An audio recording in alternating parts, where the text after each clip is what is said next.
Good afternoon. I don't know about you all, but in part of the world where I live, it's now the first week of March 2021, which means the 2020 to 2021 NRL22 series, that's a lot of twos. Anyway, the whole year, the whole season is now over, and we're looking to the national match coming up here in May. We still have a couple more months of club shoots, but those points are don't count toward the national standings.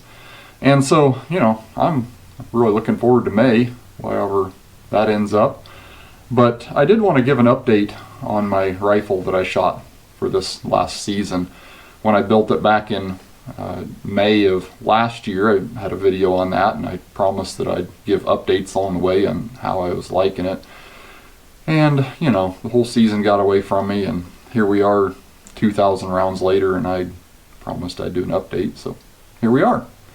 This is my Bergara B-14R 22, and I put this together just for this last year's NRL 22 season.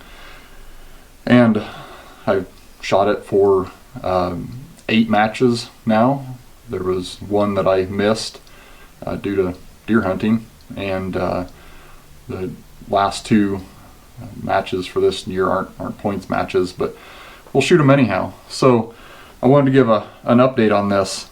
This was my dedicated rig for this year. I do have a video out where I put this together, and if you want to see all the details on that, there's a link somewhere for that. But changes, you know, things change over the year. So this started as a complete rifle. I think I got it from Shields, and I put it in an MPA chassis because I wanted it to match my 6.5 gun, and I really like the MPA. So that's what happened there. Put a Timney trigger on it, have the Arkin EP4 scope on it. Also have a video on that if you want to know my thoughts on that. Been a pretty good scope. Got a Form 1 suppressor on an Atlas bipod. I did about halfway through the season put the Anarchy Outdoors bolt handle on it with a Catalyst Arms hammerhead knob. I've got big fat hands, and I really like the oversized knob on here, and then being able to position the bolt handle wherever I want with that handle.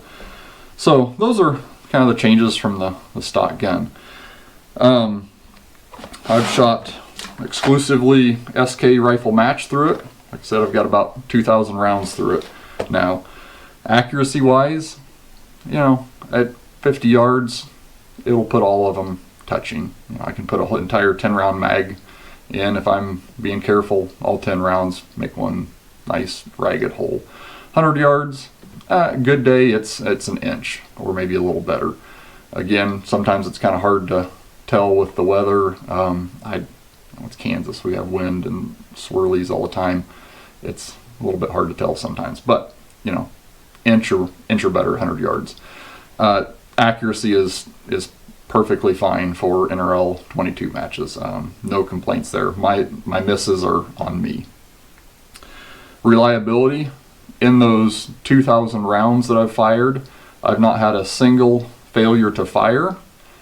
I've not had a single failure to extract, and I've had 2 failures to eject. And I'll drop clips in here now.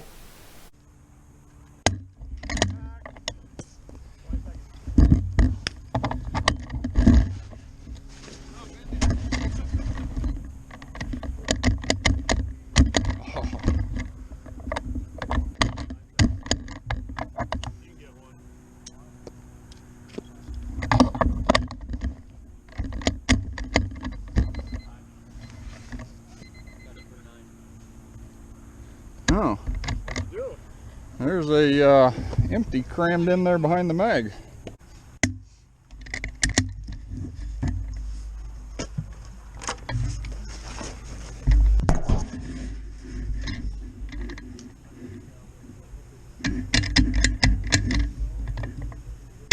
Oh, what's going on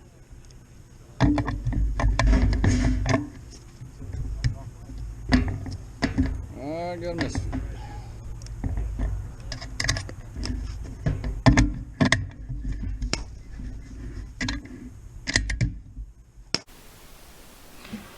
of those, and both of those occurred during a match, and I'm pretty sure what happened is I bobbled the bolt handle movement somehow. Both of those flipped around and got caught between the ejector at the bottom and the front of the bolt, and I couldn't feed the next round in, had dropped the mag, clear that piece of brass out, and go on about my way. But as far as reliability, no issues there. I'm pretty sure the two that I have had were my fault. So fortunately, they both happened in a match, but that's why, that's on me. That's on me. That's not the rifle. So, looking forward, what am I going to do from here? I have no plans to change this up. I have no issues with the Bergara. It's going to be my rifle for at least the next season. Optics wise, I might make a change there. I haven't really decided yet. I have very few complaints about the Arken. It's been a good scope for this year. There's a few things that I wouldn't mind if there were a couple of changes to, but we'll see what happens. I've had a couple of folks ask about the cantilever mount and my enormous amount of barrel clearance here. Why don't you get your scope dropped down where it's closer to the barrel? Don't you know this is the wrong way to do that? And well, I have some feelings on that, and I guess the two things that I have going on here is, one, I have an adjustable cheek piece on the chassis, so I can get my eye lined up just fine. No issues there. The other thing is, with my big hands, I've set the bolt up to where I like it and where I can maneuver it, wearing gloves, in a hurry, whatever. And where I have it set, where I like it, I have very little clearance between the scope and the bolt knob. There's about 1/8 of an inch there. So if I were to drop this down where it's real close to the barrel, my bolt knob would be hitting. So, it looks a little dorky and it gets people wound up when you see pictures on the Facebook and stuff. Something people always point out, and I don't know, lots of thoughts on that, but it works for me. No real plans to change that unless I go to a different optic or tweak my bolt knob somehow. But again, to me the big thing is I can get proper cheek weld, proper eye relief, and the bolts where I want it. So that's where we are on that. One other thing that I did add toward the end of the year, about 2 months ago or so, are these base plates on the factory 10-round mags. These are L3I base plates, and they actually give you a +2 capacity, and again, I have another video on those. I almost never load them up to 11 or 12 rounds, and even stages where you do need 12 rounds, you're almost always required to do a magazine change. So I don't know that there's, for NLR22, too big of an advantage to having the +2 capability. The two things that it does do for me is, if I do remember to load 12 rounds in there, if I do, kick a round out somehow and I'm now one short, well, I've got that built in. The other thing I really like is that makes the mag just a little bit longer and a little bit heavier.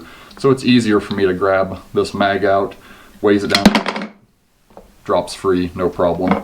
So again, we have big hands. It's nice to have a little bit more area to grab on there. So, can't really think of anything else. I'd love if people have questions about the rifle or any of the stuff on here, or even about the competition. Please let me know. I've tried really hard to get video of every match that I've shot so far this year. So you can go back and check those out if you're at all interested in getting into NLR22. It's a fantastic sport. So you don't have to have a setup like this to get into it. There's lots of options. I have no plans to change from the Bergara. There's certainly many other options out there.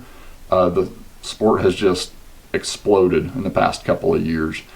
So shoot what you're comfortable with, but if you're looking for a real solid option, particularly if you're into the Remington 700 footprint, I can't say anything bad about the Bergara. Everybody that asks about it, I've got a pretty good recommendation for it. That said, Bergara's got a really cool new rifle coming out real soon here. That's going to be just perfect for the base class. So check that one out. And they're going to have lefties here real soon. So something for everybody. Again, thanks for watching for a couple of minutes. Appreciate any questions or comments. Thanks very much to everybody that does watch these things and come out and shoot and support us, our club, support NLR22, just support the shooting industry in general. You guys are awesome. And even better if you're bringing new shooters, bringing your kids, bringing the ladies. That's fantastic. Thank you very much for doing that. Please keep doing it. Help us empower the sport, help us grow the sport. You guys are awesome. So thanks again.